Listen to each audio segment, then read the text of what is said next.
السلام عليكم ورحمة الله وبركاته. في وصفة جديدة وخلطة جديدة من خلطة زوزة. عاملين ايه؟ يا رب تكونوا بخير. دايما منوريني ومشرفيني في قناتي خلطة زوزة. البطاطس كلنا بنحبها، مفيش حد فينا ما بيحبهاش. هنبدأ الوصفة. حلة على النار فيها مية سخنة، نزلت فيها بمكعبات البطاطس. هسلقها يا دوبك سلقة تكون البطاطس مستوية بس ماسكة نفسها. وبعد كده هنقول الخطوة التانية هنعمل فيها ايه. بعد ما صفينا البطاطس اهي اتسلقت، بعد ما صفيناها نزلنا بربع كوباية زيت او اقل كمان في الطاسة. هنسخنها وهننزل بفصين توم بالعدد، فصين توم ناعمين بالعدد.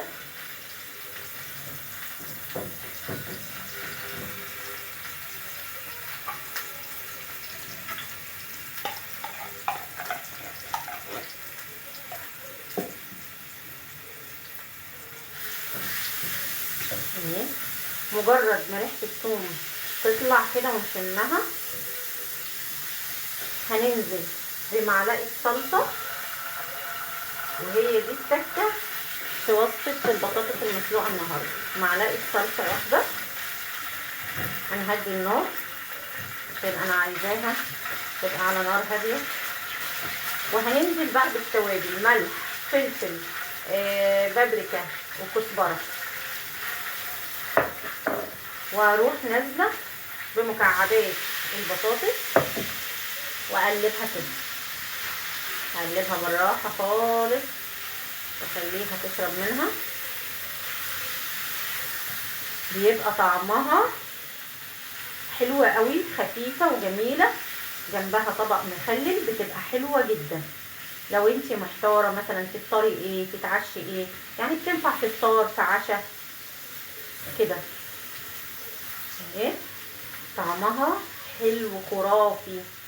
البطاطس دي ليها 200,000 وصفة، كل الوصفات بتاعتها جميلة. ان شاء الله هتلاقوني هنزل لكم بسلسلة كتير من الفيديوهات عن وصفات البطاطس.